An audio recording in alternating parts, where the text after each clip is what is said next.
বড় প্লেয়ার হওয়া মানে কি বড় ক্যাপ্টেন হওয়া? Passion has to be there. তো আমার এইটা কাজটা করতে যতদিন ভালো লাগবে আমি থাকবো, ভালো লাগবে না আমি নিজেকে সরিয়ে নেবো। ভারতবর্ষের ফুটবলের কথা যদি বলেন, সেখানে কি বাঙালির প্রেজেন্স কমছে? ফুটবলের কি উন্নতি হয়েছে আইএসএল হয়ে? উত্তর হচ্ছে না, আজকেও বিক্রয়যোগ্য করে তুলতে পারেনি। আজকের আমাদের এপিসোডে স্বাগত জানাই মোহনবাগান এর প্রেসিডেন্ট মিস্টার দেবাশিস দত্তকে। নমস্কার। বর্তমান যারা 20 to 25 বয়স আছে, তাদের মধ্যে নাকি ফুটবলের জনপ্রিয়তা কমছে। প্রতিষ্ঠান কথা বলে না, organisation doesn't speak, is the person who is heading that speak. 83 world cup is a big hit, যেটা ক্রিকেটকে মানুষের কাছে পৌঁছলো। ক্রিকেটেও ধরুন ধরতে পারেন স্টারডামটা বড্ড বেশি। এই লোকে বলে আপনি খেলেছেন, মোহনবাগানের প্রেসিডেন্ট হয়েছে। আরে ভাই, সবাইকে খেলতে হবে? তোকে সাবজেক্টে তোমাকে ক্লাবটা তো চালাতে হবে। কোনো একটা ঘটনার কথা যদি বলতে বলি, যেটা আপনাকে আজকের দেবাশিস দত্ত বানিয়েছে, আপনি কিসের কথা বলবেন? যতটুকুনি মানুষের ভালোবাসা পেয়েছি সেটার জন্য কিন্তু সম্পূর্ণ কৃতিত্ব মোহনবাগান ক্লাবের। যে পাওয়ারের লোগোটা হচ্ছে the first sponsor in Indian football, মোহনবাগানকে দিয়েছিল 15 লক্ষ টাকা 95। মন্দির, জগন্নাথের মন্দির পুরীতে যাওয়াটা আমার কাছে সাইকোলজি হচ্ছে, উনি আমাকে প্রচণ্ড ভালোবাসেন, আমাকেও যেতে হবে ওনার কাছে, কারণ আমিও তো ওনাকে ভালোবাসি। আমরা ওই ফুচকার যে জলটা, ওইটা আপনি অনেকে এখন দেখি, আমার ছেলে মেয়েরাই বলে ডিস্টারি দিয়ে বানাবে, টেস্টি আসবে না কলের জল ছাড়া, টিউব কলের জল ছাড়া টেস্টি আসবে না। যেদিন চাপ ফেলে যাবে কিন্তু মরে যাবে। মৃত্যুই একমাত্র আপনাকে চাপ মুক্ত করবে। আচ্ছা, এমন একটা জিনিস যেটা আপনি কারোর সঙ্গে শেয়ার করেন না, সেটা আপনার সঙ্গে কেন করুন? স্বাগতম বেঙ্গল রিহ্যাবিলিটেশন গ্রুপ এর অফিসিয়াল পডকাস্ট শোনা কথার নতুন এপিসোডে। আমি দীপ, আর আজকে আমার যিনি গেস্ট, তার সঙ্গে আলাপ করে দিতে আমারই একটু নার্ভাস লাগছে। তিনি নানান সময় নানান কাজের সঙ্গে নিজেকে জড়িয়ে ফেলেছেন, ব্যবসা করেছেন চুটিয়ে, দেশের তাবড় তাবড় ইন্ডাস্ট্রিতে উনি কাজ করেছেন। তবে ওর আবেগের জায়গা হচ্ছে ফুটবল, আর উনি এমন একটি ক্লাবের প্রেসিডেন্ট যে ক্লাব যখন মাঠে নামে তখন পুরো কলকাতা শহর দম বন্ধ করে অপেক্ষা করে। আজকের আমাদের এপিসোডে স্বাগত জানাই মোহনবাগান এর প্রেসিডেন্ট মিস্টার দেবাশিস দত্তকে। নমস্কার। আচ্ছা, ব্যবসা, ফুটবল, এসব নিয়ে কথা তো হবে, কিন্তু আপনার ছোটবেলার প্রসঙ্গ দিয়ে শুরু করি। আপনি যখন খুব ছোট ছিলেন, তখনও কি আপনি আপনার ফ্রেন্ড সার্কেলের মধ্যে একটু নেতাগোছে ছিলেন? ভালো প্রশ্ন করেছেন। দেখুন, লিডারশিপ কোয়ালিটি এটা আমার মনে হয় জন্মগত, এটা কারোর পক্ষে, সেটা আমি বলে নয়। যারা লিডার হয় at the end of the day, leader কথাটার শব্দটা আমার ঠিক শুনতে পছন্দ নয়। আমার বক্তব্য হচ্ছে যারা বেশি সংখ্যক মানুষকে সাথে নিয়ে চলতে পারে, তাদেরকেই আমরা কিন্তু লিডার বলি। তার মানে হচ্ছে তার ক্ষমতা আছে যে মানুষকে একসাথে করবার, এবং তার কথাটা, দেখুন কোনো মানুষ আজকালকার দিনে বোকা নয়, কোনো কালেই ছিল না, আজকালকার বলে নয়, কোনো কালেই বোকা ছিল না। আপনার কথা শুনছে বা আপনার কথা মানছে, মানে আপনি এমন ধরনের কথা বলছেন বা এমন লজিক্যাল কথা বলছেন যেটা মানুষ শুনছে। আমি সব রকম মানুষের সঙ্গে মিশি একটাই কারণে, আমি ভীষণ স্বার্থপর মানুষ। আমি মিশি হচ্ছে মানুষ সবার থেকে আমি শিখি, সেটা যে কোনো লোক, একটা ফুচকালার থেকেও শেখার শেষ নেই, একটা রিক্সাওয়ালার থেকেও শেখার আছে। তো শিখতে গেলে আপনাকে মানুষের সঙ্গে মিশতে হবে, মানুষের থেকে দূরে থাকলে কিন্তু আপনি শিখতে পারবেন না। তো মানুষের সঙ্গে থাকতে থাকতে আপনি ওই যে আপনাদের যে কথায় লিডারশিপ, সেটা অটোমেটিক তৈরি হয়ে যায়। মানুষের সঙ্গে থাকলেই দেখবেন কোথাও না কোথাও আপনার ব্যক্তিত্ব, আপনার কথা বলা, আপনার লজিক্যাল সেন্সে মানুষ যদি আপনার সঙ্গে থাকতে চায়, আপনি দেখবেন ওই আপনাকে তখন সবাই লোকে বলবে লিডার। আমরা তো সেই অর্থে পলিটিক্যাল লিডার নই, তবে নিশ্চয়ই এত বড় একটা ক্লাবের আমি আজকে এই জায়গায় আসতে পেরেছি, সেটা তো ভগবানের অশেষ আশীর্বাদ আর ডেফিনেটলি মানুষের ভালোবাসা। আচ্ছা, একটা মানুষ আজ যেখানে দাঁড়িয়ে আছে, that is a sum total of the experiences the person has gone through. আপনার জীবনের কথা যদি আমি আপনাকে ভাবতে বলি, কোনো একটা ঘটনার কথা যদি বলতে বলি যেটা আপনাকে আজকের দেবাশিস দত্ত বানিয়েছে, আপনি কিসের কথা বলবেন? এরকম একটা ঘটনা নয়, ডেফিনেটলি আমার বাবা মার শিক্ষাটা সবচেয়ে ইম্পর্টেন্ট। তারা হুম। যেটা শিখিয়েছিল ছোটবেলায়। আমি পড়াশোনায় খুব খারাপ ছিলাম, আমি খুব দুষ্টু ছিলাম। আচ্ছা। পড়াশোনা কোনোদিন ফেল টেল করিনি, কিন্তু আমার দিদি যতটাই ভালো ছিল, হুম, আমি সেন্ট থমাসে পড়তাম খিদিরপুর, দিদি হুম, পড়তো গোখলেতে। হুম। তো দিদি স্কুলের টপার ছিল, খুব ভালো রেজাল্ট করতো, আর আমি সেই অর্থে বাড়ির খারাপ ছেলে ছিলাম। একবার ইন্টারাপ্ট করছি। আপনি বললেন আপনি ছোটবেলায় খুব দুষ্টু ছিলেন। কি করতেন? একটা গল্প বলতে পারি, সেটা বলাটা কতটা ঠিক হবে আমি জানি না। তখন শুনেছি আমি খুব ছোট ছিলাম, হুম, মা কড়াতে ঝোল বসিয়েছে, মাছের ঝোল। হুম। তো খানিকক্ষণ পরে এসে দেখেছে ঝোল জেনারেলি লজিক্যালি হচ্ছে যত চলবে তত জলটা কমবে, কমবে, হ্যাঁ। কেন ঝোলটা তো টানে। হুম। মা দেখলো যে কড়াই যা মা জল দিয়েছিল, জলটা ডবল হয়ে গেছে, মানে পুরো কড়া পরিপূর্ণ জল। আপনি জল ঢেলে দিয়েছিলেন? তো মা বলল, মা বুঝতে পারিনি যে এটা কি করে সম্ভবপর। হ্যাঁ। আচ্ছা, তখন আপনারা জানেন কি জানি না, আপনি তো নিশ্চয়ই তখন তখন জনতা স্টোভ ছিল। হ্যাঁ, হ্যাঁ, হ্যাঁ, হ্যাঁ। আমি সেই দেখেওছি স্টোভে রান্না ছোটবেলায়। হচ্ছিল মাটিতে, হ্যাঁ, এটা উপরে কোনো নয় যে হ্যাঁ। এখনকার দিনে যেরকম ঝাঁ চকচকে, তাতে নয়। এই সর্বনাশ! তো মা দেন রিয়েলাইজড যে আমি ওখানে বাথরুম করেছি। ফুটন্ত ঝোলের তো কড়ার আপনার বাথরুম তো উপর থেকে করতে হচ্ছে, আপনাকে তো নিচ থেকে করতে হচ্ছে না, সেটা মা রিয়েলাইজ লেটার। তো মা তারপরে ফেলে দেয় এবং আমি অত্যন্ত মার খাই। কিন্তু ঘটনাটা হচ্ছে এরকম, মানে এটা আপনি একটা ইনসিডেন্ট বললেন, এটা একটা ছোটবেলার ইনসিডেন্ট আমার মনে পড়লো, সেই জন্য বললাম। তাতে আমার দর্শক বন্ধুরা আমার সম্বন্ধে কি ভাববে আমি জানি না, but it is a factual story. এর পরের বার আপনি যদি কাউকে মাছের ঝোল খাওয়ান তাহলে বোধহয় একবার ভাববে। আমি যখন খাওয়াবো, এখন আমার বন্ধু বান্ধবরা সবাই জানে আমাকে যে আমি আতিথেয়তা আমি কোনো নিয়ে রাখি না। হ্যাঁ, বলুন। আচ্ছা, আমরা তো সাধারণত একটু সময় নিই টু ডিসাইড যে আমি জীবনে কি হব। কিন্তু আপনি খুব কম বয়সেই ব্যবসার মধ্যে ঢুকে পড়েন। এটা কেন? দেখুন, আমি মনে করি ব্যক্তিগতভাবে প্রত্যেক মানুষের নেচার আলাদা আলাদা হয়, এবং আমার ক্ষেত্রে যেটা ঘটনা ঘটেছিল, আমি সবসময় পড়াশোনা থেকে পালাতে চাইতাম।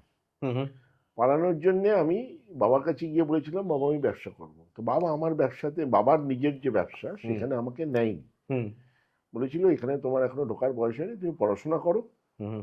কিসের ব্যবসা ছিল? বলছি, আমাদের আমাদের তো হ্যাঁ, শিপিং অ্যান্ড ফেটারিং, শিপিং। যেটা আমি এখন হুম, করছি। হুম, আমাকে বাবা দিয়েছিল, আমরা একটা ছোট কোম্পানি বাবা করে দিয়েছিল কনস্ট্রাকশনের, ওয়েস্ট বেঙ্গল পুলিশ ডিপার্টমেন্টে, এই থানা ফাঁড়ি রিপেয়ারিং। হুম, তো আমার একজন পার্টনার ছিল, দুজনে মিলে আমরা করেছিলাম। এবং প্রথম জীবনের আমার প্রথম ব্যবসায় আমার এস্টিমেট ছিল 36,000 টাকা, 36,000। দোলতলা বলে একটা পুলিশ লাইন আছে, হুম। বারাসাত যেতে পড়ে, সেখানে 6 সিটের স্যানিটারি ল্যাট্রিন, আমার জীবনের প্রথম ব্যবসা। এবং 36,000-এ আমার খরচা হয়েছিল 72,000, মানে প্র্যাকটিক্যালি 100% লস। হ্যাঁ। তো ওটা আমার জীবনের, আমি একটা বলবো, বড় শিক্ষা। আমি বাবার কাছে গিয়ে খুব কাঁদি যখন 3 মাস পর কাজ শেষ হয়, বাবাকে গিয়ে বলি যে বাবা এই খরচা হয়েছে, আমি টোটাল লস, আমি আর ব্যবসা করবো না। বাবা আমাকে খুব খুশি, আমাকে বলল যে জীবনে তুমি যদি এই লসটা না করতে, তুমি হয়তো কোনোদিন কিছু হতে পারতে না। কেন, তুমি যদি প্রফিট করে ফেলতে, তাহলে তোমার শেখার ইচ্ছেটা থাকতো না। তুমি এখন শেখো, অন্য লোকেরা তো এই কাজটা করেই ওখান থেকে প্রফিট বার করছে। তো তারা কিভাবে করছে, কি কি তুমি করেছো যেটা তুমি ভুল করেছো। এবং বললে বিশ্বাস করুন না, তারপর 3 বছর আমি ওই লাইনে ছিলাম, আর হুম, জীবনে আমি কোনোদিন লস করিনি। হুম, তারপর তো এইখানে চলে আসি। তো আমার ব্যবসাও করেছি, পড়াশোনাও করেছি, সাইমেন্টেনিয়াসলি করেছি। এবং আমাদের ফ্যামিলিতে একটা দুর্ঘটনা ঘটে 3 বছর, আমার যখন 20 বছর বয়স, সেই জন্য আমি বাধ্য হই আরও বিজনেসের মধ্যে টোটালিটিতে আসতে, কেন বাবা ব্যবসা অফিসে আসা বন্ধ করে। তো সেই সর্ব মিলিয়ে একটা এমন পরিস্থিতির সৃষ্টি হয় যে আমাকে টোটালি বিজনেসের মধ্যে আসতে, আমি 24 বছর বয়সে মুম্বাইয়ে চলে এসেছি। তো সব মিলিয়ে মিশিয়ে জীবনে আমার কাছে সব কিছুই আগে এসছে। আমি মনে করি সেটাও আমার নেচার, ভগবানের আশীর্বাদ। আজকে আমার 55 বছর বয়স, হুম, আমার ছেলের 32 বছর বয়স। হুম, ছেলে মেয়ে সবাই দাঁড়িয়ে গেছে, বিজনেস জয়েন করে গেছে, তারা ভালো ব্যবসা করছে। তো এটাও একটা ব্লেসিংস অফ গড। আচ্ছা, আমি একটা সিনেমার প্রসঙ্গ এনে একটা প্রশ্ন করি। 'দিওয়ার' তো আপনি নিশ্চয়ই দেখেছেন। 'দিওয়ারে' আপনার মনে আছে বোধহয় অমিতাভ যখন তার মাকে নিয়ে যান একটা ফ্ল্যাট বাড়ির সামনে, নিয়ে গিয়ে বলেন যে, "আজ থেকে এত বছর আগে এই বিল্ডিংটা যখন তৈরি হচ্ছিল তখন তুমি ইট তুলতে।" তো এই যে থানাটার কথা আপনি বললেন, যেটা 100% লস হয়েছিল আপনার কাজটা করতে গিয়ে, সেখানে আপনি কখনো তারপরে ফিরে গেছেন? যাই যখন ওখান দিয়ে, এখন আমি নানা প্রোগ্রামে বারাসাত বা ওইদিকে যাই, বা বনগাঁ, কৃষ্ণনগর, প্রচুর আমাকে গেস্ট, চিফ গেস্ট যেতে হয়। আমি একবার করে চোখটা আমার ওখানে চলে যায় গেটটাতে। হুম, আমি ভেতরে ঢুকিনি, হুম। ওই গেটটাও আমার তৈরি করা ছিল, রাস্তাও আমার তৈরি করা পরে ওর সেগুলো ভেতরে, রয়েছে এখনো? সেগুলো আছে। তারপরে নিশ্চয়ই রিপেয়ারিং হয়েছে, এটা আমি বলছি। আমি ওই কাজটা করতাম 1987-88, আচ্ছা। যখন আমার 17 বছর বয়স। হুম, হুম। 17-18 বছর, 17 থেকে 19-20 আমি ওই ব্যবসাটা করেছিলাম। তারপর 20 থেকে এখানে চলে আসি। তো দেখুন, ওইটা কিন্তু আমাকে, আজকে আমি মিস্ত্রিদের সঙ্গে থাকতাম টেন্টে, তাদের সঙ্গে বসে তাদের ওই ট্যালট্যালে মাছের ঝোল ভাত, এরম মোটা চালের ভাত খেতাম। তখন আমাদের আহ, অবস্থা মোটামুটি ছিল, আমি বলবো না যে আমরা বিরাট কিছু ছিলাম। আমার বাইক ছিল, বাইকে করে আমি যেতাম। তো কিন্তু আমি শিখেছি অনেক। আমি জীবনের আমার শিক্ষা ওখান থেকে আমি অনেক পেয়েছি। আমি এসপি, ডিএসপি, বড়বাবু, তখন ছোট ছোট হাওয়ালদার, যাদের সিগনেচার ওয়াজ ভেরি ইম্পর্টেন্ট আমার বিল পাস করাতে, এদের সঙ্গে মিশে, এদের সঙ্গে কথা বলে আই হ্যাভ লার্নড আ লট। আমি জীবনে অনেক শিক্ষা আমার ওইখান থেকে এসছে। হুম, হুম। দেখুন, অনেকে, আমি মনে করি এটাও আবার একটা বিতর্কিত কথা যে আমি খুব পড়াশোনা করলাম তাহলেই যে আমার নলেজ বাড়লো তা নয়। হুম, নলেজ, আমি মনে করি, আমার ছেলে মেয়েকেও বলি, তুমি যত মানুষের সঙ্গে মিশবে তত তোমার নলেজ বাড়বে। যত মানুষের সঙ্গে বসবে, মিশবে, আর যত জায়গায় যাবে, তুমি যত পৃথিবী দেখবে, যত ঘুরবে, you will learn lot, hmm. You will have knowledge. এই যে আপনি বললেন experience, what is the meaning of experience? Experience হচ্ছে আপনি রাইট। যে কাজটা করে এসছেন, যে আপনার সঙ্গে, ধরুন আজকে আমি এই যে আপনার সঙ্গে কথা বলছি, হুম। আমি আপনার থেকে অনেক কিছু শিখছি। এবার কোনো দিন পরে, ধরুন আপনার এই যে ইন্টারভিউয়ের থেকে আমার শিক্ষাটা আমার হয়তো অন্য জায়গায় কাজে লাগবে। কাজে লাগবে। হুম। তো that is called experience. Experience is nothing but what you are learning every day, that is the experience. আপনার ছোটবেলার দুষ্টুমির কথা তো বললেন। ফুটবলের প্রসঙ্গে আসি। আপনি কি ছোটবেলায় ফুটবল খেলতেন?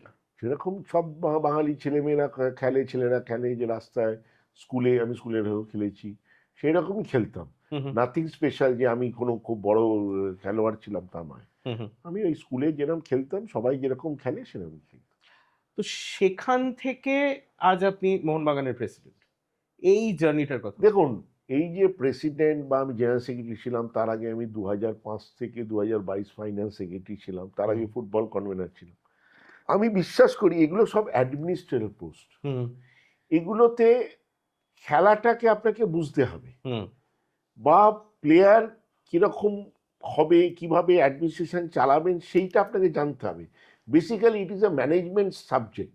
অনেকে বলে ওই প্লেয়াররা কেউ নেই, প্লেয়াররা কেন সচিব হয় না, সভাপতি হয় না, প্রাক্তন প্লেয়াররা কেন এই হয় না, বা ধরুন বিসিসিআই, আইএফএ, এআইএফএ, যত সংস্থা, বড় প্লেয়ার হওয়া মানেই যে বড় অ্যাডমিনিস্ট্রেটর হবে তার কোনো মানে নেই। আপনাকে একটা ছোট এক্সাম্পল দিই। হুম। বড় প্লেয়ার হওয়া মানে কি বড় ক্যাপ্টেন হওয়া? নট নেসেসারিলি তার ক্যাপ্টেন্সি তো তার একটা। আপনাকে আমি এক্সাম্পল দিয়ে দিচ্ছি, Sachin Tendulkar. Sachin Tendulkar was the best cricket batsman India world has ever seen. হুম, হুম, আমি মনে করি ব্যাটম্যানের সঙ্গে সমতুল্য। হুম, ব্যাটম্যান হুম। আমরা দেখিনি, we are fortunate to see Sachin Tendulkar. Sachin Tendulkar captain হিসেবে আবার সেই জায়গায় নেই। না। আবার সৌরভ সেই লেভেলে ক্রিকেটার নয়, মানে সচিনের লেভেল নয়, সচিন ব্যাটম্যানের সঙ্গে তুলনীয় নয়, কিন্তু সৌরভের মতো ক্যাপ্টেন ভারতবর্ষে খুব কম এসছে। ধোনি ভালো ভালো player, Dhoni is a excellent captain. আবার ধরুন Virat Kohli is not a good captain. Captain বা লিডারশিপ বা অ্যাডমিনিস্ট্রেশন, দেখুন আপনাকে আমি অনেক অ্যাডমিনিস্ট্রেশন দেখাতে পারি। রজার বিনি প্রেসিডেন্ট হয়েছিল রাইট। বিসিসিআই এ, হুম, লোকে জানেই না, তাহলে সে কিছু করে না। সৌরভ প্রেসিডেন্ট হয়েছিল বিসিসিআই এর, সে কাজ করতো। আবার সিএবি ওর প্রেসিডেন্ট হয়েছে। ওর মধ্যে অ্যাডমিনিস্ট্রেটিভ কোয়ালিটি আছে হুইচ ইজ রিকোয়ার্ড। তো আমি মনে করি আমার ব্যাপারটা হচ্ছে, আমি মনে করি আমার অ্যাডমিনিস্ট্রেটিভ কোয়ালিটি বা ম্যানেজমেন্ট, আমি লোকের সঙ্গে থেকে মিশে যেটা শিখেছি, বা আমার এত সংস্থার সঙ্গে আমি জড়িয়ে, সেটা হচ্ছে administration is totally a different subject. এই লোকে বলে আপনি খেলেছেন, মোহনবাগানের প্রেসিডেন্ট হয়েছেন, আরে ভাই সবাইকে খেলতে হবে? তোকে সাবজেক্টে, তোমাকে ক্লাবটা তো চালাতে হবে। ক্লাবটা চালাতে গেলে তো তোমাকে জানতে হবে পুরো ব্যাপারটা। আপনাকে, আমি তো শুধু ধরুন ফুটবল, আমাদের ফুটবল আছে, ক্রিকেট আছে, হকি আছে, অ্যাথলেটিক্স আছে, আমাদের মাঠ আছে, টেন্ট আছে, পুরো জিনিসটা তো আপনাকে অ্যাডমিনিস্ট্রেশন চালাতে হবে। আজকে আপনি মোহনবাগানে যদি দেখেন, মোহনবাগানের সঞ্জীব গোয়েঙ্কা আমাদের সঙ্গে জয়েন্ট ভেঞ্চার আছে। আপনি মোহনবাগানের দেখবেন যে, আমি দর্শকদেরও বলবো যে মোহনবাগানে কোনো অশান্তি নেই কিন্তু ইনভেস্টরের সাথে। যেখানে আমাদের পড়শি ক্লাবের দেখবেন রোজ গল্প আছে, এর সঙ্গে ঝামেলা, ও চলে যাচ্ছে, ছেড়ে দিয়ে আবার আসছে, কেন আমাদেরটা নেই? কেন? That is administration. How you are maintaining the relationship আর corporate body, that you have to know. তো সেটা তো আপনার, তার সঙ্গে তো খেলার কোনো সম্পর্ক নেই, রাইট, সেটা তো অ্যাডমিনিস্ট্রেশন ম্যানেজমেন্ট কোয়ালিটি, রাইট। যেটা মোহনবাগানে রয়েছে, যেটা অন্য ক্লাবে কম আছে। তো সেই জন্য ওই খেলাটা আমার কাছে ওই রকম, কিন্তু অ্যাডমিনিস্ট্রেশন আর মোহনবাগানে আসাটা, তবে এটা আপনাকে আমি বলছি, মোহনবাগানে আমি লাইনে দাঁড়িয়ে টিকিট কেটেছি, সারাদিন ঘুরে লোকের কাছ থেকে জোগাড় করে একটা টিকিট নিয়ে মাঠে গেছি।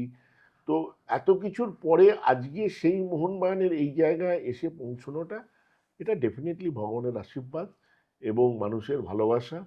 আমি যতদিন ভাল লাগবে, আমি, হ্যাঁ, ক্লাবের জন্য টাইম ডিভোট করতে হবে, তোমাকে কাজটা করতে হবে। যতদিন টাইম ডিভোট করতে পারবো, ততদিন ভালো লাগবে, ভালোবাসবেন। আপনি এই যে কাজটা করছেন, এই কাজটা আপনাকে আগে ফার্স্ট কিন্তু ভালোবাসতে হবে। উইদাউট ভালোবাসা, অনেকে বলে আমি বলি হোয়াট ইজ প্রফেশনালিজম? প্রফেশনালিজমে without passion, professionalism cannot be there. Right. Passion has to be there. তো আমার এইটা কাজটা করতে যতদিন ভালো লাগবে আমি থাকবো, ভালো লাগবে না আমি নিজেকে সরিয়ে নেবো। আমি ডেফিনেটলি, আমি জোর জবরদস্তি আমার মন মানে থাকতেই হবে এরকম আমার মানসিকতা নেই, যে না আমি চেয়ার ছাড়বো না, আমি এরকম মানসিকতা নেই, এবং সবার সঙ্গেই থাকতে হবে। কিন্তু এই দর্শক থেকে, মানে আপনি টিকিট কাটছেন, খেলা দেখছেন, সেখান থেকে ক্লাবের অ্যাডমিনিস্ট্রেশন পর্যন্ত আপনি এই এই জার্নিটা কি করে? হলো কি করে? দেখুন, সেটা হচ্ছে যে আমার নিজের মেম্বারশিপ কার্ডও ছিল না। আমার অফিসে আমাদের বাবার কাছে একজন চাকরি করতো, তিনি রিটায়ার্ড আম্পায়ার ছিলেন হকির, তার মেম্বারশিপ ছিল, তার মেম্বারশিপ কার্ডে আমি খেলা দেখতাম। আচ্ছা, ঠিক আছে। তো একবার টুটুদা আমাদের অফিসে আসে, টুটুদার সঙ্গে বাবার খুব ভালো বন্ধুত্ব ছিল। টুটুদা আমার অফিসে আসে, অন্য একটা পোর্টে স্ট্রাইক হয়েছিল, তো সেই স্ট্রাইকটা মেটানোর জন্য বাবার কাছে আসে। তো তখন আমাকে বলে, তুই মোহনবাগান, তখন আমার 24 বছর বয়স, যে 94, যে তুই মোহনবাগান সাপোর্টার, তুই ক্লাবে যাস না কেন? তো আমি যাই খেলা দেখতে। না, তুই ক্লাবে আয়, কালকে তুই আসবি, প্লেয়ারদের জন্য 3 কিলো ছানা নিয়ে আসবি। হ্যাঁ। তো 3 কিলো ছানা, বিশ্বাস করুন, আমি এই ছানাটা কোথায় পাওয়া যায়, কোন মিষ্টির দোকানে পাওয়া যায়, আমার কোনো জ্ঞান ছিল না। তো আমরা তখন কসবায় থাকতাম। না, মানে এই ছানাটা কি code word for something else? না, 3 কিলো ছানা মানে প্লেয়াররা খাবে সকালবেলা ব্রেকফাস্টে, তুই 3 কিলো ছানা নিয়ে আসবি। আচ্ছা, ঠিক আছে। এবার আমি কসবায় থাকি, আমি বাড়ি ফিরে আমার যে বাড়ির যে ছেলেটাকে বললাম, যে আমার বিশুদা বলে আছে আমাদের বাড়িতে, এখনো আছে আমার সাথে, যে বিশুদা ছানা কোথায় পাওয়া যায়? বলে এই মিষ্টির দোকানে পাওয়া যাবে, আমাদের গলির মুখে একটা মিষ্টির দোকান ছিল। বললো তাকে গিয়ে তাহলে বলে দিয়ে আসলো, কাল সকালে চাই। তোকে গিয়ে বলা হলো যেরকম মোহনবাগান প্লেয়াররা খাবে, ভালো ছানা আছে। সে বললো সকালবেলা এসে তুমি নিয়ে যাও, আমি সকালবেলা কাটটি যেটা নতুন ছানা হবে সেখান থেকে দিয়ে দেবো। আমার এখনো মনে আছে, ছানার কিলো ছিল 70 টাকা তখনকার দিনে, 94। 210 টাকা দিয়ে আমি 3 কিলো ছানা কিনে নিয়ে ক্লাবে যাই। ছানা নিয়ে যখন আমি ক্লাবে যাই, তখন টুটুদা আসেনি, 8:30 9টা নাগাদ যাই, প্র্যাকটিস হচ্ছিল। হারুদা বলে আমাদের লোক ছিল, হারু মণ্ডল, পুরনো লোকেরা সবাই চেনে। এদের সবার ধারণা হয়েছিল আমার বুঝি মিষ্টির দোকান আছে, বা আমি ছানাওয়ালা টাইপ। এই সেরেছে। তো আমি যেহেতু ছানাটা, ও আপনি ছানা এনেছেন, তখন আমি বললাম যে হ্যাঁ, দিন দিন দিন বলে আমার হাত থেকে ছানাটা প্রায় প্র্যাকটিক্যালি টেনে নিয়ে চলে গেল। আমাকে মাঠে প্র্যাকটিস হচ্ছে, আমাকে একটা জায়গায় বসতে দিল।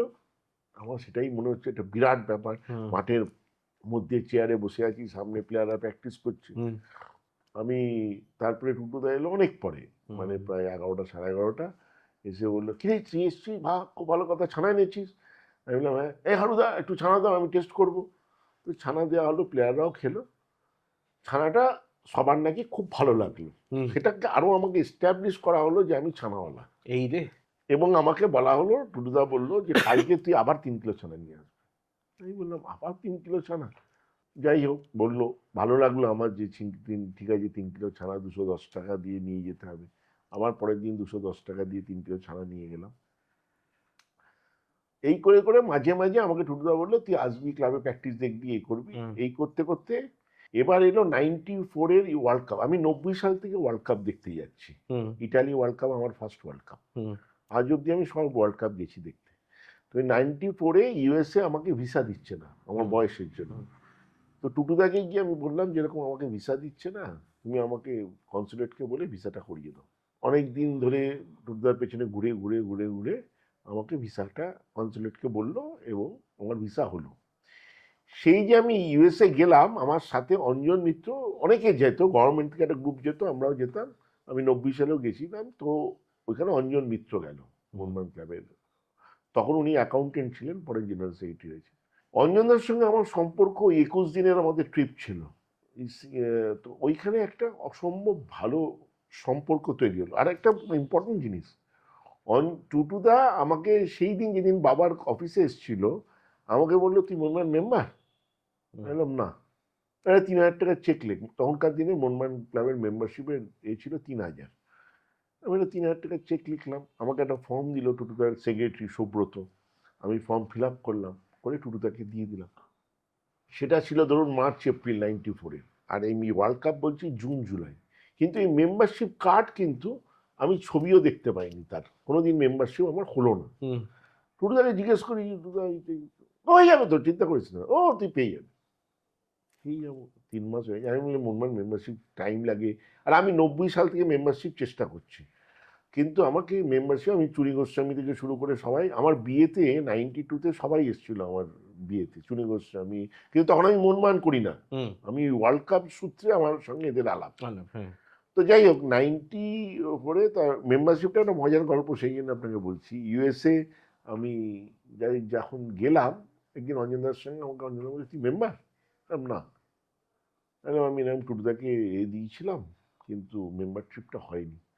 ওরা তুই এসে আমার সঙ্গে দেখা করবি, ফিরে গিয়ে আমার কাছে আসবি। ঠিক আছে। ফিরে গিয়ে আমি অঞ্জনদার অফিসে গেলাম একদিন। আমাকে বললো তুই ক্যাশ আছে 3,000 টাকা? আমি ক্যাশ নেই, 2,000 মতো আছে। বললো তুই 1,000 টাকা আমি দিচ্ছি, তোকে আমি পরে দিয়ে দিস আমাকে। আমি ঠিক আছে। ওইখানে বসে ম্যাটার অফ 15-20 মিনিটস ওটাই ওই লোক দিয়ে ক্লাবে পাঠালো, ক্লাবে মেম্বারশিপ কার্ড হলো, আবার এসে আমার হাতে মেম্বারশিপ পেয়ে গেলাম। কিন্তু ওই ফর্ম আর ওই চেক আমি কিন্তু কোথাও ট্রেস করা গেল না। প্রায় বহুদিন পর অঞ্জনদার সুটকেসটা আমি, অঞ্জনদা বলছিল খারাপ, আমার অঞ্জনদার সঙ্গে খুব ক্লোজ রিলেশনশিপ হয়ে গেছিলো বহু বছর, মানে টিল ইজ ডেথ। তা বললো যে আমার সুটকেসটা দেখতো, আজে বাজে কাগজগুলো ফেলে দিত। তো এই আজে বাজে কাগজ বাঁচতে বাঁচতে সেই ফর্ম আর সেই চেক পেলাম খুঁজে। তাই বললাম এই ফর্ম আর চেক এরকম টুটু কত পাঠায়, ও ছাড় না, তুই রাখ না, তোর তো মেম্বারশিপ হয়ে দিয়ে তারা মাথা খারাপ করছে।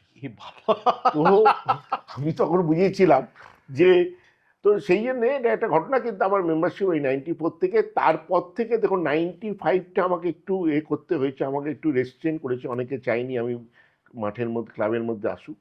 কিন্তু অঞ্জনদার অসম্ভব আমার প্রতি ছিল, সাপোর্ট ছিল। 97-এর টিম বিল্ডিং আমি করি। সেই যে 97-এর টিম বিল্ডিং আমি কটা শুরু করি, সেখানে সেই বছর মোহনবাগান ঠিক ফুটবলে একমাত্র প্রফিটেবিলিটি এসেছিল 97-এ। এবং আমরা কলকাতায় লিগ জিতি, আমরা ন্যাশনাল লিগ জিতি। তো আমাদের সাকসেস 97-এ প্রচুর। ডায়মন্ড আপনারা শুনেছেন, ডায়মন্ড সিস্টেম, ওটা চিমাকে আমরা নিয়ে আসি 97। তো এই 97, তারপর 98-এ বিজয় মালিয়া জয়েন করে। তারপর থেকে আমাকে আর সেই অর্থে পেছনে ফিরে তাকাতে হয়নি। মোহনবাগান ক্লাব 97, আমি ফুটবল কনভেনার হয়েছি 97 থেকে 2005 অবধি। 2005 থেকে ফাইনাল সেক্রেটারি, কিন্তু ফুটবল পুরো টিম বিল্ডিং থেকে চালানো থেকে ক্লাব সবটাই আমি করতাম। দেখুন আজকে আমি যা কিছু হয়েছি তাতে মোহনবাগানের একটা বড় আছে। ওই যে এই ব্যাপারটাই আমাকে কিন্তু আজকে দেবাশিস দত্ত যতটুকুনি আমি হতে পারছি, আমি বলবো না আমি দেবাশিস দত্ত মানে বিরাট ব্যাপার, যতটুকুনি মানুষের ভালোবাসা পেয়েছি সেটার জন্যে কিন্তু সম্পূর্ণ কৃতিত্ব মোহনবাগান ক্লাবের। এবং সেখানে আমি বলবো কৃতিত্ব কিন্তু ওই একটা আমাকে একজন গাঙ্গুলি বলে আমাদের ক্লাবে একটা লোক আছে, এখনো আছে, অত্যন্ত অত্যন্ত সাধারণ। সে প্রত্যেক দিন ক্লাবে আসে, 365 দিন ক্লাবে আসে, রোববারও ক্লাবে আসে। তো সে আমাকে একটা কথা শিখিয়েছিল, বলেছিল দাদা প্রতিষ্ঠান কথা বলে না, organisation doesn't speak, is the person who is heading that speak. তাতেই কিন্তু প্রতিষ্ঠানের ইমেজ তৈরি হয়।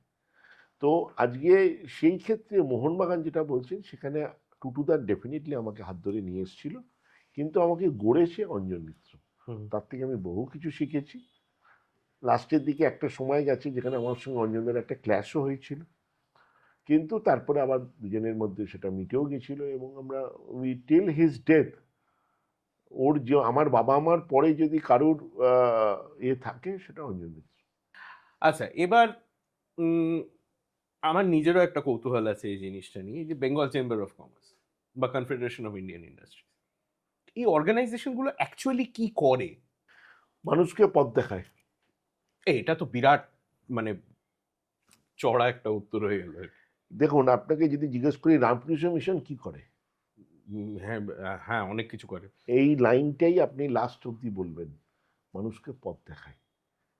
এখানেও ঠিক সেই, এই যে চেম্বারগুলো সিআই, আমি সিআই এর ক্ষেত্রে বলছি, বেঙ্গল চেম্বারও ডেফিনেটলি, এটা ইন্ডাস্ট্রি, শুধু বড় ইন্ডাস্ট্রি নয়, ইভেন দ্য স্টার্ট আপস এবং বড় ইন্ডাস্ট্রি, সে টাটারও গ্রোথ, কিন্তু growth is a continuous effort. Growth কখনো হয়ে যায় যে আমি এখানে পৌঁছে গেলাম মানে আমি থেমে গেলাম, হয় না। এখন বলা হয় India is a developing country. In developed country বলে কিছু কথা হতে পারে? আপনার কি মনে হয়? না, মানে আমি ডেভেলপড হয়ে গেলাম মানে আমার সব কাজ বন্ধ হয়ে গেল তা তো নয়। তো it has to be a developing country. Developed জীবন ভর it is a continuous effort. Right. এই যে কোনো industry has to be developing industry, it cannot be a stage. আজকে আমি টাটা কোম্পানি হয়ে গেছি মানে আমি এখানে দি এন্ড, তা তো নয়। টাটা হোক, আম্বানি হোক, আদানি হোক, সেরকম ছোট বড় মাঝারি এমএসএমই সেক্টর সবারই একটা না কোথাও হ্যান্ড হোল্ডিং দরকার, ছোট বড় যতই হোক। সেই হ্যান্ড হোল্ডিংগুলো চেম্বাররা করে এবং সিআইআই এর প্রচুর এইসব ইনিশিয়েটিভ আছে যেখানে তারা আপনাকে হেল্প করবে। আপনার যে প্রবলেম হবে এটা নয় যে আপনার প্রবলেম সলভ করে দেবে, আপনার যেগুলো প্রবলেম হতে পারে সেই প্রবলেমগুলো দিশা দেখাবে যে you have to work in this way, then you can solve the problem. আজকে জিএসটি নিয়ে লোকের প্রশ্ন থাকতে পারে, আজকে ইনকাম ট্যাক্স নিয়ে প্রশ্ন থাকতে পারে, আজকে নানা রকম বিজনেসে প্রচুর এখন কমপ্লায়েন্সেস এত হয়ে গেছে, এখন ব্যবসা করার থেকে কমপ্লায়েন্স বেশি হয়ে গেছে। সেই সর্বক্ষেত্রে কিন্তু this chambers are playing a very vital role. And definitely policy makers মানে গভর্নমেন্টের the people who are policy makers, তাদের সঙ্গে তো আপনার ডাইরেক্ট কন্ট্যাক্টটা নেই, সেই কন্ট্যাক্টটা হচ্ছে থ্রু দ্য চেম্বার্স। ধরুন একটা ইন্ডাস্ট্রি, সেই জুট ইন্ডাস্ট্রি বা পেপার ইন্ডাস্ট্রি, সেই ইন্ডাস্ট্রির জেনারেল যে প্রবলেম বা জেনারেল পলিসি কি হলে দ্যাট ইন্ডাস্ট্রি ক্যান গ্রো, তারা আটকে যাচ্ছে, তাদের প্রবলেম হচ্ছে, that this chambers are taking care. If somebody wants to be part of the CII, easy, তাকে মেম্বারশিপ নিতে হবে। মেম্বারশিপ নিতে হবে। স্টার্ট আপদেরও সেগমেন্ট আছে, ছোট বড় বলে এখানে ব্যাপার নেই, এখানে 5টা সেগমেন্ট আছে। একটা একদম বিগ ইন্ডাস্ট্রি যারা, তারপরে MSME, as per the turn over সবার আছে। তো সেই করতে করতে তোমার যে যে সেগমেন্টে আপনি চাইবেন সেই সেগমেন্টের আপনি মেম্বার হবেন। আচ্ছা, এবার ফুটবলের প্রসঙ্গে আসি। আমায় অনেক দিন আগে যখন আমি বিজ্ঞাপন নিয়ে আলোচনা হচ্ছে, আমি তখন যে সংস্থায় কাজ করতাম সেখানে, তখন আমাকে একজন বলেছিল যে দেখো ভারতবর্ষে দুটো জিনিসই বিক্রি হয়, বলিউড অ্যান্ড ক্রিকেট। বড় বড় সংস্থার ইন্ডিয়ান ফুটবলকে স্পন্সর করা নিয়ে বোধহয় একটা হেজিটেশন আছে। এটা কেন বলে আপনার মনে হয়? ইন্ডিয়ান ফুটবলের কি একটা কমিউনিকেশন প্রবলেম আছে নাকি পুরোটাই পারসেপশন? আপনি কি বলবেন? আমি বলবো পুরোটাই পারসেপশন। দেখুন, একটা জিনিস হচ্ছে 83 ওয়ার্ল্ড কাপের আগে ইন্ডিয়ান ক্রিকেটেও স্পন্সরশিপ ছিল না। হুম সেই অর্থে ছিল না। Hmm 83 world cup is a big hit, যেটা ক্রিকেটকে মানুষের কাছে পৌঁছলো। right, এবং ক্রিকেটের আরেকটা ব্যাপার হচ্ছে চাকচিক্য, হুম বা ক্রিকেটেও ধরুন ধরতে পারেন স্টারডামটা বড্ড বেশি। হুম ক্রিকেটটা is not a body contact game. না মারপিট বা লোকের সঙ্গে ধাক্কাধাক্কি এসব নেই হুম কিন্তু। It is a stardom. Ravi Shastri কলারটা উঁচু করে নামলো, কি কে লাল কাপড় পকেটে গুজে রাখলো, ইটস আ স্টারডাম। খেলা হচ্ছে, মধ্যিখানে খেতে যাচ্ছে লাঞ্চ। ফুটবলে মিনিমাম আপনাকে 2.5 ঘন্টা আগে খাবারটা শেষ করতে হবে, নাহলে আপনি দৌড়তে পারবেন না। হুম তো ইট is a different ball game. এখন ক্রিকেটে সেই কিন্তু সেই ফিটনেস লেভেল সেটা কিন্তু প্রচুর পরিবর্তন হচ্ছে, এবং ফুটবলকে কিন্তু ক্রিকেট এবার ফলো করছে। এই যে T20, হুম T20 যত শর্ট কেন নিয়ে আসছে, কেন ওরাও বুঝতে পেরেছে যে এখন 5 দিনের টেস্টে বিক্রি হবে না, লোক হচ্ছে না।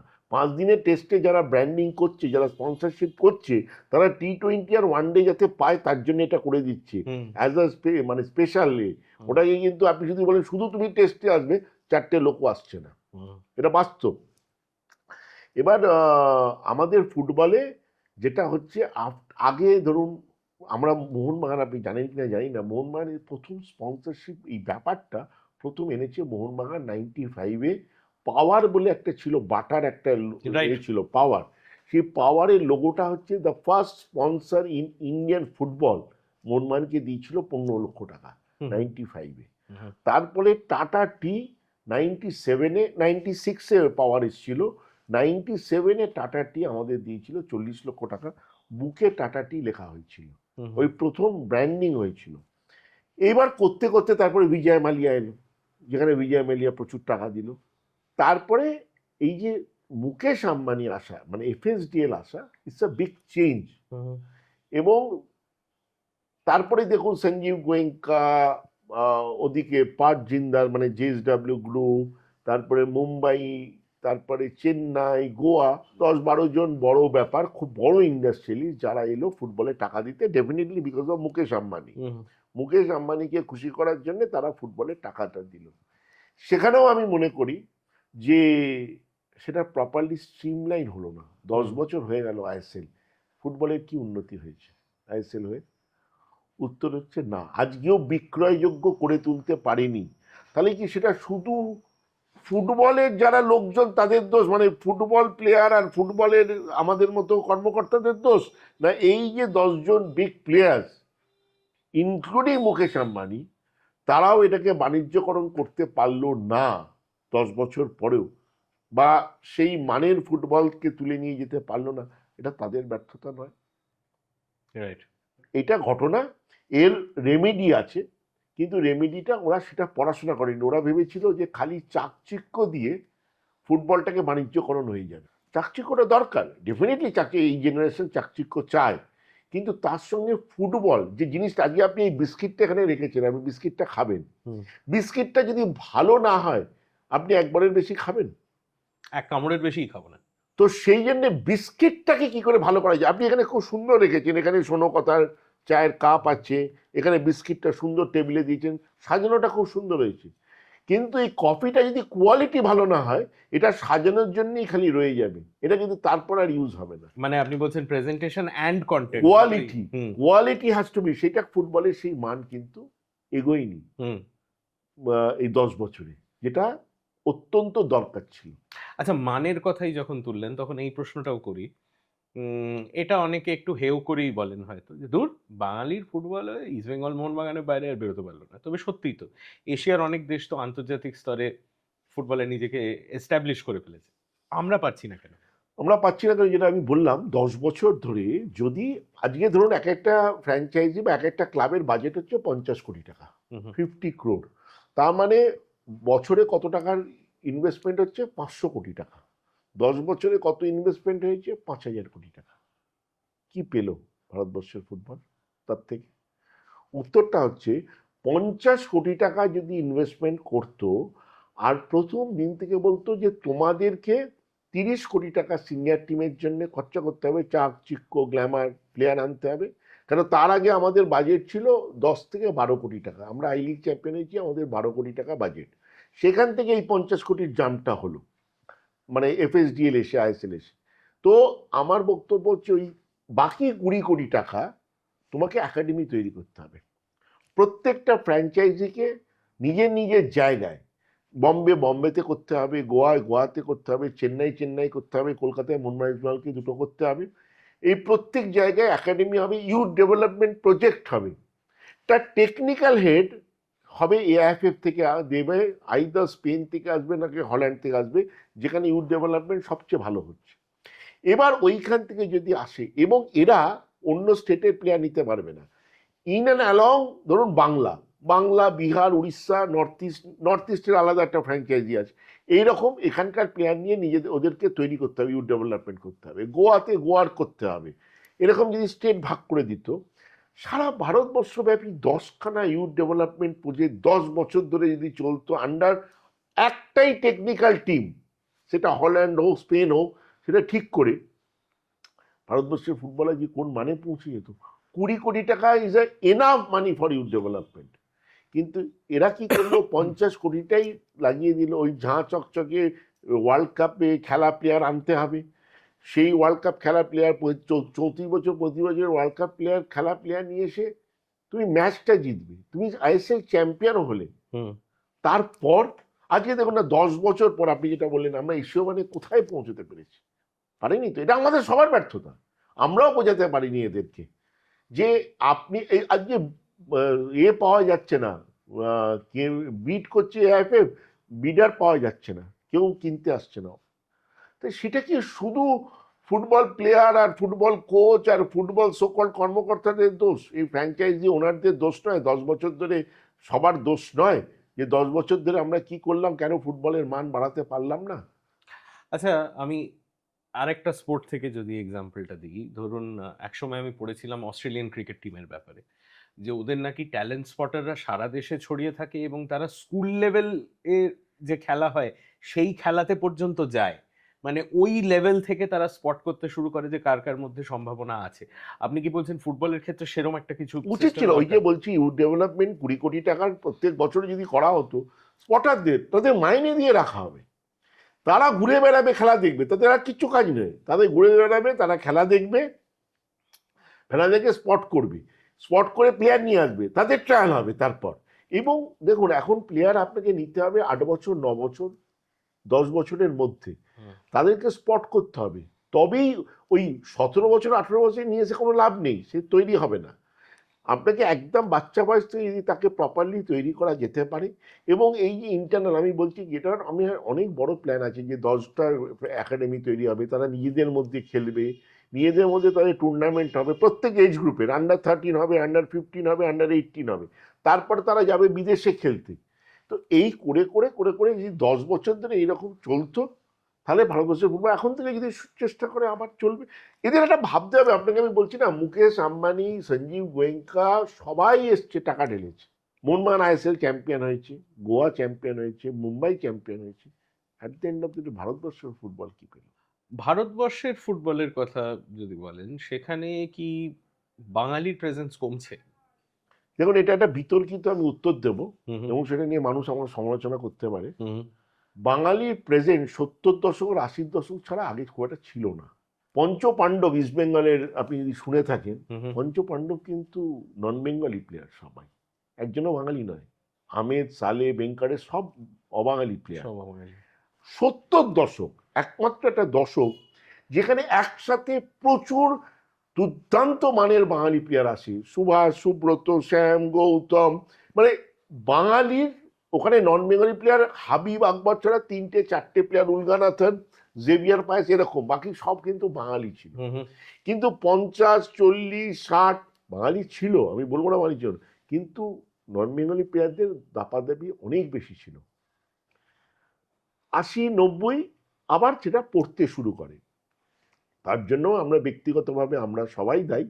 আমরা প্লেয়ার এখন খুঁজি না, প্লেয়ার কিনি। কিন্তু মোহনবাগান ইস্টবেঙ্গল কোনোদিনই প্লেয়ার তৈরি করতো না। আগে প্লেয়ার তৈরি করতো খিদিরপুর, তালতলা, এরকম ছোট ছোট ক্লাব। অচ্যুত ব্যানার্জি বলে একজন কোচ ছিল, আপনি নাম শুনেছেন কিনা জানি না। অচ্যুত ব্যানার্জি সে খিদিরপুরের কোচ ছিল, তার কোনো কাজ ছিল না।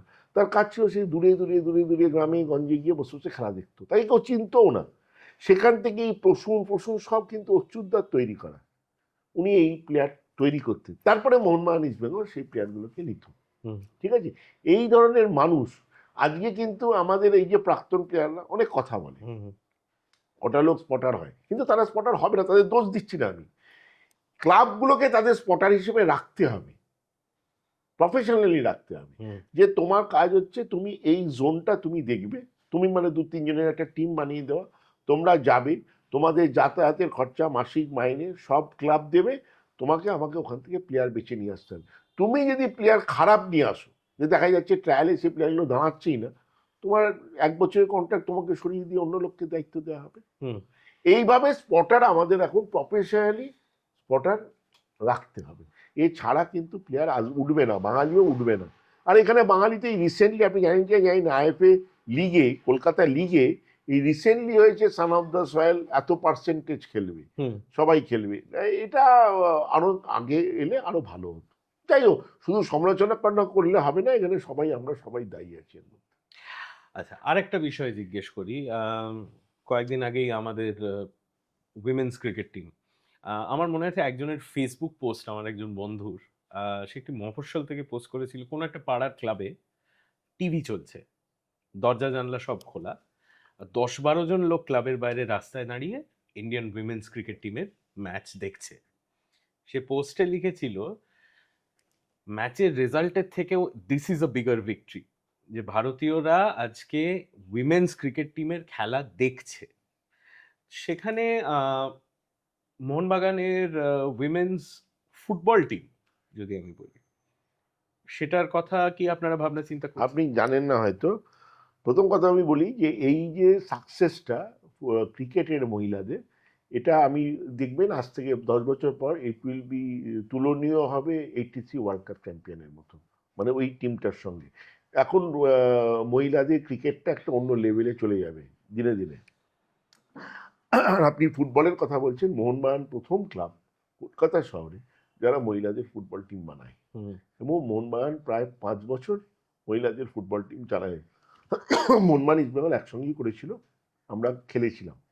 আমাদের এই জয়েন্ট ভেঞ্চার হওয়ার পরে ওগুলো বন্ধ হয়ে যায়, এবং কিছুটা ইনফ্রাস্ট্রাকচারের অভাবে। কারণ কি, একটা মহিলাদের টিম চালাতে গেলে আপনাকে একদম প্রপার আলাদা ড্রেসিং রুম, আলাদা মাঠ, সব কিছু দিতে হবে। মহিলাদের সেই ইনফ্রাস্ট্রাকচার অভাবেই আমরা বন্ধ হয়ে গেছিল। আমরা এদের সঙ্গে কথা বলছি অলরেডি, জয়েন্ট ভেঞ্চার আমরা, কিন্তু আমরা ওই ইনফ্রাস্ট্রাকচারের ব্যাপারটা আমাদের একটা সমস্যা আছে, সেটা খুঁজছি। সেটা হলে আমি ইস্ট বেঙ্গলকে সাধুবাদ দেব, ওরা মহিলাদের ফুটবল নিয়ে ভালো কাজ করছে। মোহনবাগানও খুব শীঘ্রই শুরু করবে। আচ্ছা, এই কথাটা অনেকে বলেন যে বর্তমান যারা ধরুন 20 to 25 বয়স যাদের, তাদের মধ্যে নাকি ফুটবলের জনপ্রিয়তা কমছে। আমি ব্যক্তিগতভাবে তো বলবো যে যেদিন ডার্বি থাকে, ম্যাচ যখন শেষ হয়, তখন বাইপাসে বেরোলে তো মনে হয় না। না, কিন্তু আপনি কি বলবেন? এটা যারা বলছে তাদের কোনো ধারণাই নেই, তারা মাঠে যায় না, খেলা দেখে না, রাইট। তাদের জ্ঞান নেই। ওগুলো দেখবেন না, এরা এই যে যারা বলছে, সেইটা হচ্ছে 55 থেকে 70-এর লোকগুলো। সেগুলো আমি আপনাকে বলছি, আজকে খেলা হতো কোথায়? 70 দশক, 80 দশক, 90 দশকে খেলা হতো মোহনবাগান ইস্ট বেঙ্গল মাঠে। What is the capacity? 20,000 capacity. সেইখানে যদি 25,000 লোক হয়, কি হবে? বাইরে 5,000 লাইন হবে, বলবে উন্মাদনা প্রচন্ড। আজকে খেলা হয় কোথায়? সল্টলেক স্টেডিয়ামে। সল্টলেক স্টেডিয়ামে ক্যাপাসিটি হচ্ছে 60-65,000। আজকে আমাদের যে কোনো আইএসএল ম্যাচে মোহনবাগান হচ্ছে হায়েস্ট দর্শক নিয়ে যায়, মিনিমাম অ্যাভারেজ হচ্ছে 35,000। তাহলে আজকে যদি সল্টলেক স্টেডিয়াম নেই আর এই 35,000 লোক আসে, তাহলে কি হবে? মারপিট হবে মোহনবাগান মাঠের বাইরে। সল্টলেক স্টেডিয়াম করার পেছনে এটাই কারণ ছিল, যে ভিড়টাকে প্রথম কথা ময়দান থেকে একটু দূরে নিয়ে যাওয়া, এবং বেশি সংখ্যক লোক যাতে ফুটবল দেখতে পারে।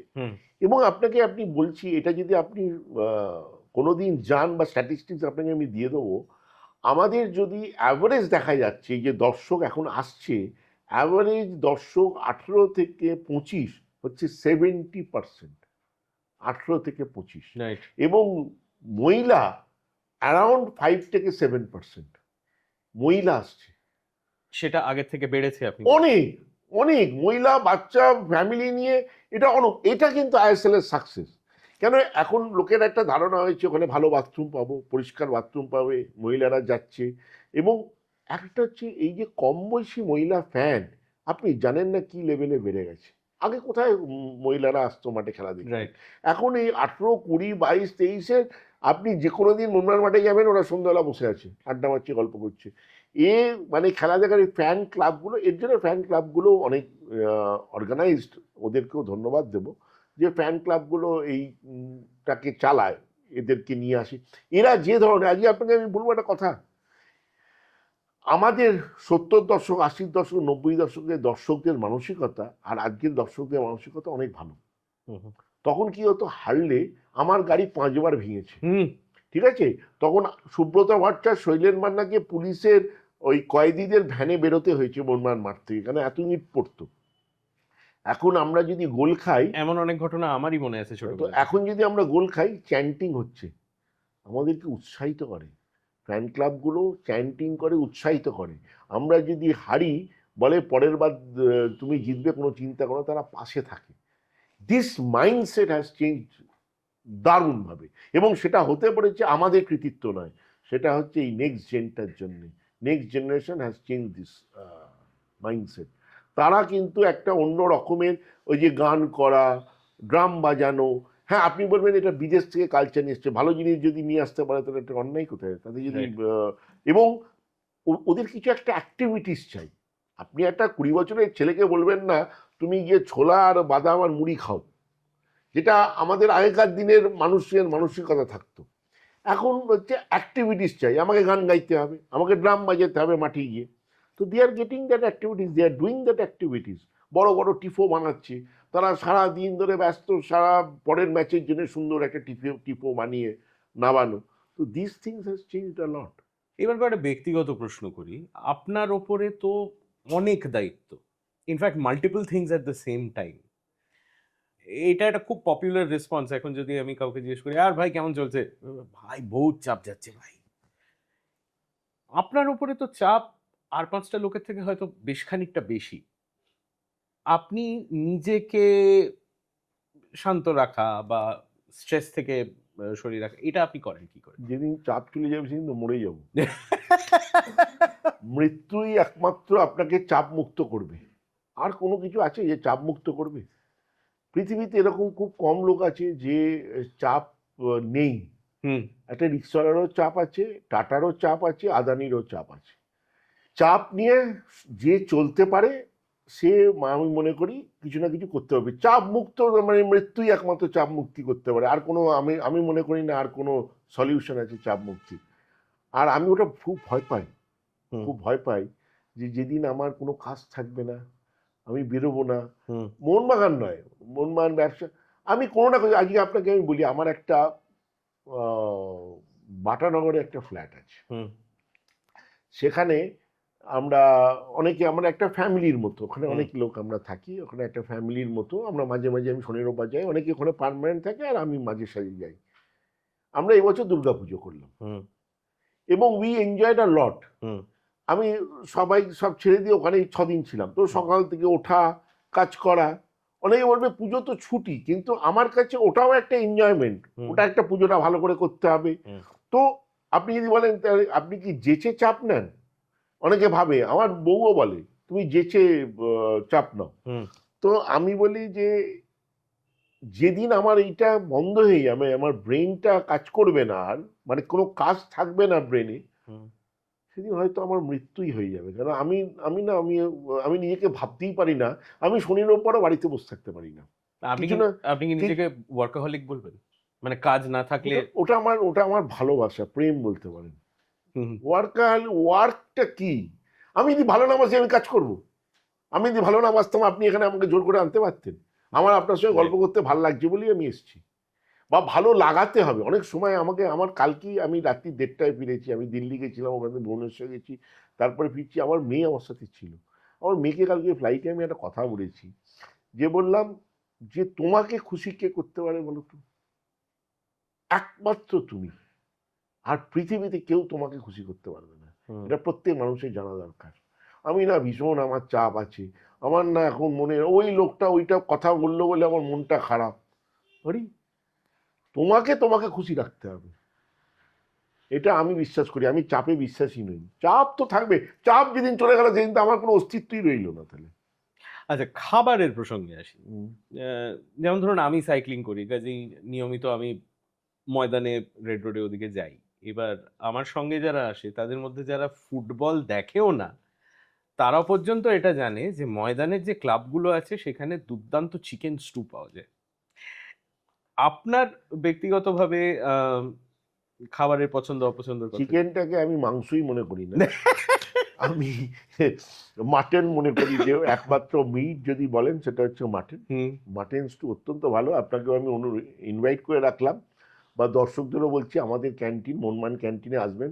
আমরা দর্শকদের জন্য, সাধারণ মানুষের জন্য, সাধারণ মোহনবাগান ইস্ট বেঙ্গল ফুটবল ভালোবাসি ক্রিকেট ভালোবাসি নয়, সাধারণদের জন্য আমরা 24 ঘন্টা মানে 7 দিন খুলে দিয়েছি। আগে রোববার বন্ধ থাকতো, হুম। এখন আমি টেন্টও খুলে দিয়েছি শনি রোববার। হুম। কেন, মোহনবাগান মানুষের জানা দরকার, বাচ্চাদের আসা দরকার, তার জন্য আমাদের ওখানে সুন্দর ক্যান্টিন করেছি, বসার জায়গা, প্রচুর লোক আসে। আমার কথা হলো শীতকালে ভিক্টোরিয়া মেমোরিয়াল বেড়াতে যায় যেরকম, সেরকম মোহনবাগান মাঠে কেন আসবে না? তো এখন মানুষ আসছে অনেক, হুম। বাইরে দূর দূর থেকে আসে, তারা এসে দেখে। আপনি অমিতাভ বচ্চনের গল্প জানেন? অমিতাভ বচ্চন যেবার প্রথম কলকাতায় এসেছিল ওর বাবার হাত ধরে আকাশবাণীতে অডিশন দিতে, হুম। ট্রেনে করে এসেছিল এলাহাবাদ থেকে, হুম। হাওড়া স্টেশনে নেমেছিল। তো বাবা বলেছিল যে তোমাকে আমি আকাশবাণী যাওয়ার আগে একটা মন্দিরে নিয়ে যাব, তো সেইখানে মন্দিরে তুমি নমস্কার করে তারপরে তুমি আকাশবাণী যাবে। তো উনি এতে যান, আসেন, দেখেন মোহনবাগান ক্লাবে ওর বাবা নিয়ে যাচ্ছে। তো বললে এটা তো একটা ক্লাব, বললে এটাই হচ্ছে কলকাতার মন্দির। বলে উনি প্রথম মোহনবাগান ক্লাব দেখে তারপরে উনি আকাশবাণী যান, তারপরে অমিতাভ বচ্চন নিজেও লাইন দিয়ে টিকিট কেটে খেলা দেখতেন।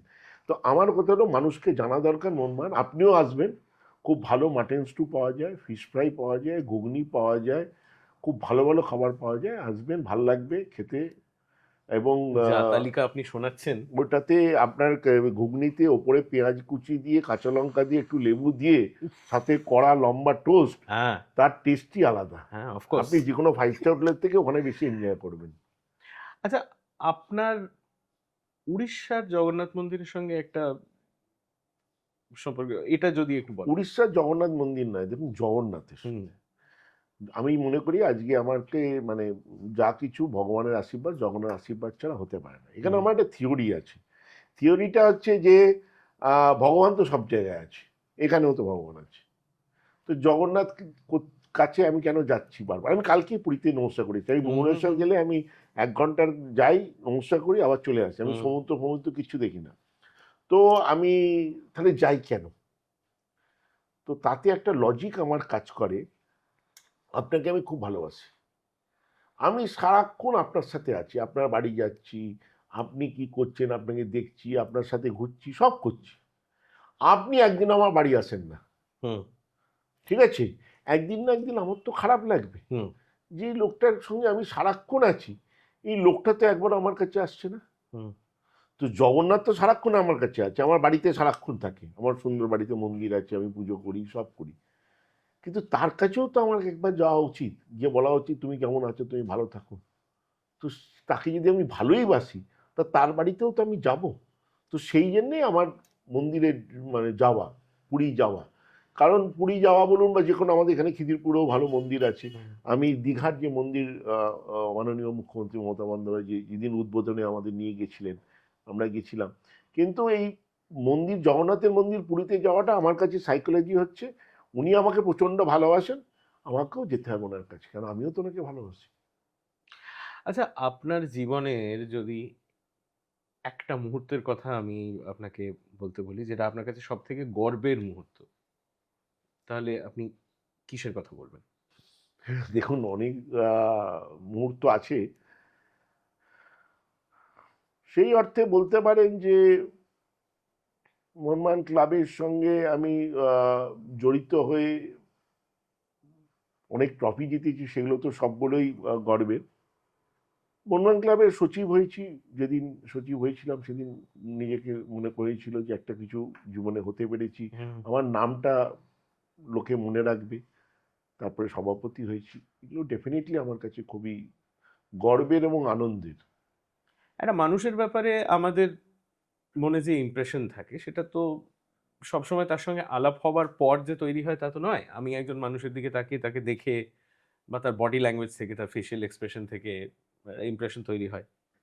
এরকম আপনার ক্ষেত্রে কখনো হয়েছে যে কেউ আপনাকে খুব ভুল বুঝেছে বা আপনার ব্যাপারে মনে হচ্ছে, বাবা দেবাশিস বাবু, না না থাকুন, তারপরে হয়তো তার ভুলটা ভেঙেছে যে আপনি না এতটা দেখুন, আদর করছেন? এটা ভুল।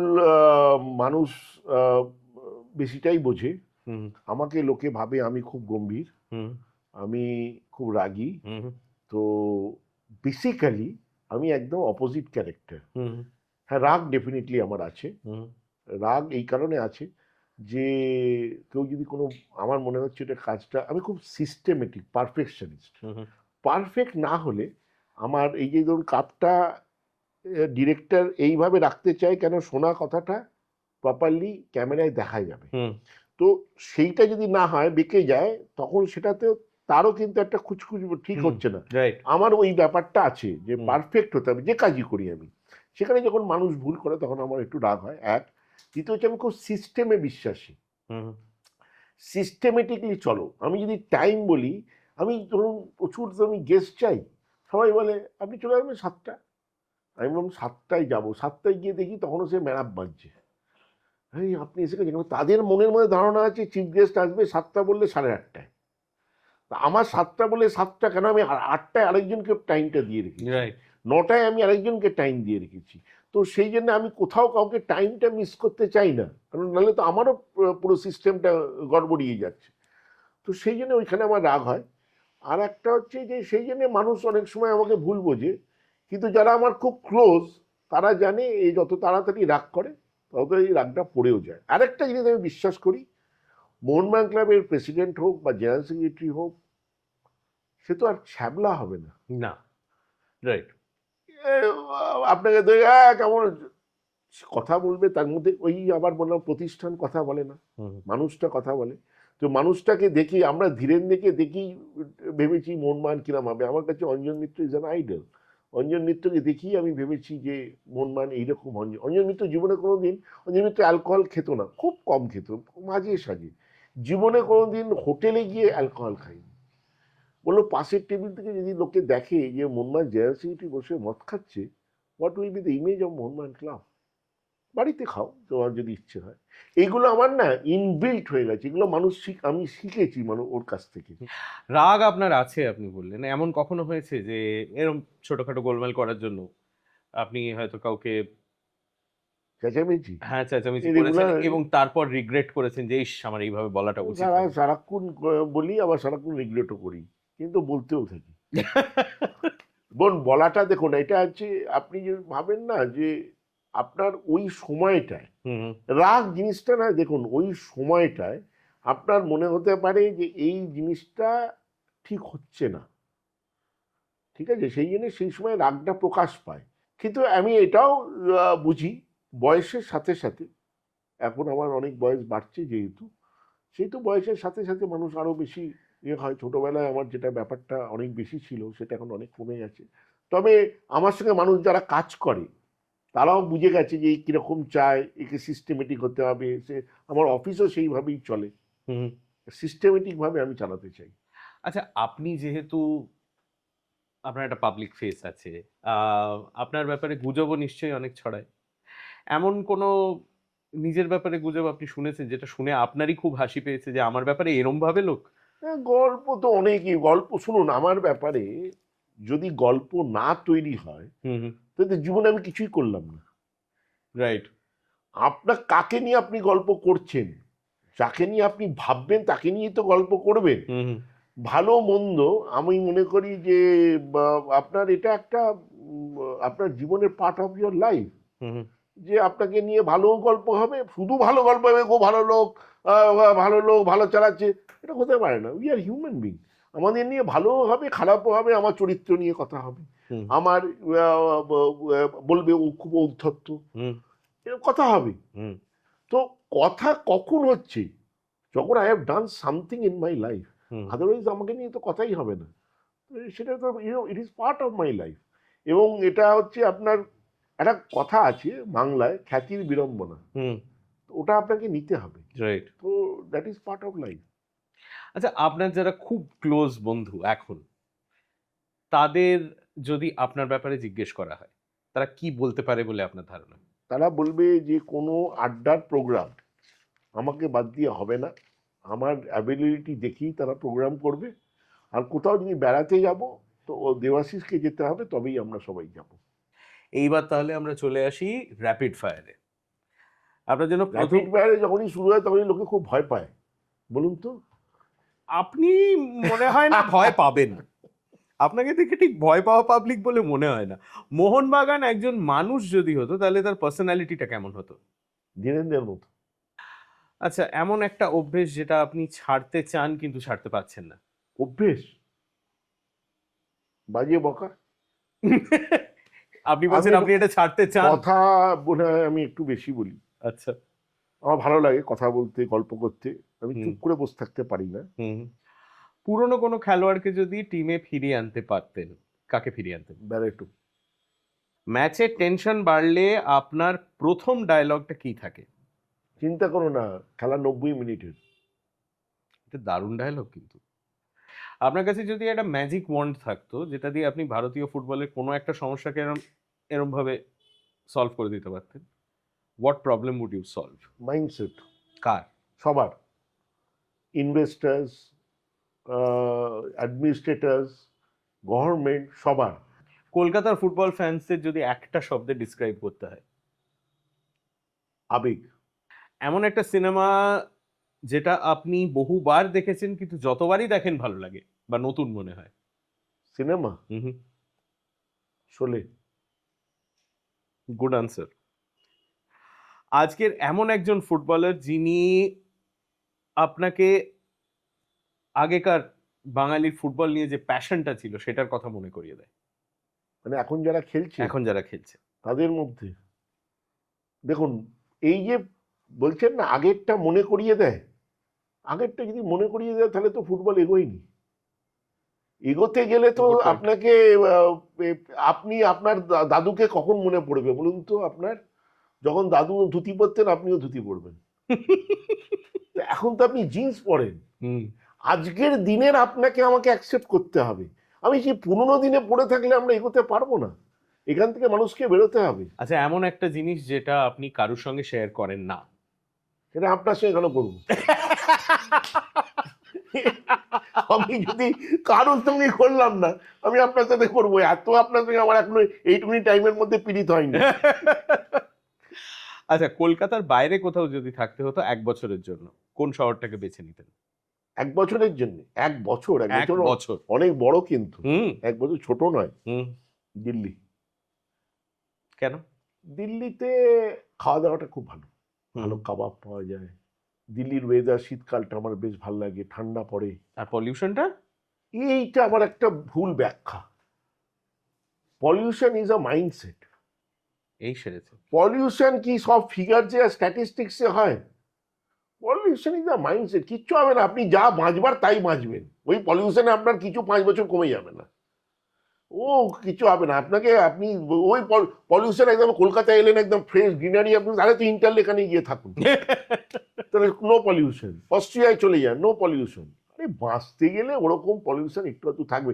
আমরা ওই ফুচকার যে জলটা, ওইটা আপনি অনেকে এখন দেখি, হ্যাঁ আমার ছেলে মেয়েরাই বলে বিসলারি দিয়ে বানাবে, মানে কিনলে জল টেস্টি আসবে না। কলের জল ছাড়া, টিউব কলের জল ছাড়া টেস্টি আসবে না। আমরা বেঁচেছি, আজকে আমার 55-56 বছর বয়স, আমরা এই পলিউশনেই বড় হয়েছি, মানুষ হয়েছি। Pollution is a mindset, nothing else. Debashis বাবু, আপনাকে অসংখ্য ধন্যবাদ এখানে আসার জন্য, এতটা সময় আমাদের দেওয়ার জন্য, আর অ্যাবাভ অল এতটা খোলা মনে আমাদের প্রশ্নগুলোর উত্তর দেখুন, দেওয়ার আমি জন্য। মনটা আমার খোলাই, হুম। মন আমার কখনো বন্ধ থাকে না, মন আমার সবসময় খোলা। তবে আমিও একটা কথা বলছি, আমি আপনার সঙ্গে আড্ডা মেরে, এটা তো প্র্যাকটিক্যালি আমরা আড্ডা মারলাম, আমি অনেক বেশি আপনি মানে আপনি আমার সঙ্গে কথা বলে নিশ্চয়ই বুঝতে পেরেছেন, অনেক বেশি আমি খোলাই কথা বলি। তবে আপনার সঙ্গে আমার আড্ডা মেরে খুব ভালো লাগলো। You are a very good person by heart. আপনাদেরও অসংখ্য ধন্যবাদ আজকের বেঙ্গল রিহ্যাবিলিটেশন গ্রুপের অফিসিয়াল পডকাস্ট শোনা কথা শোনার জন্য, দেখার জন্য। আগামী এপিসোড অবধি কৌতূহলী থাকুন, অপেক্ষা করুন, আর অফকোর্স ভালো গল্পে ডুবে থাকুন। নমস্কার।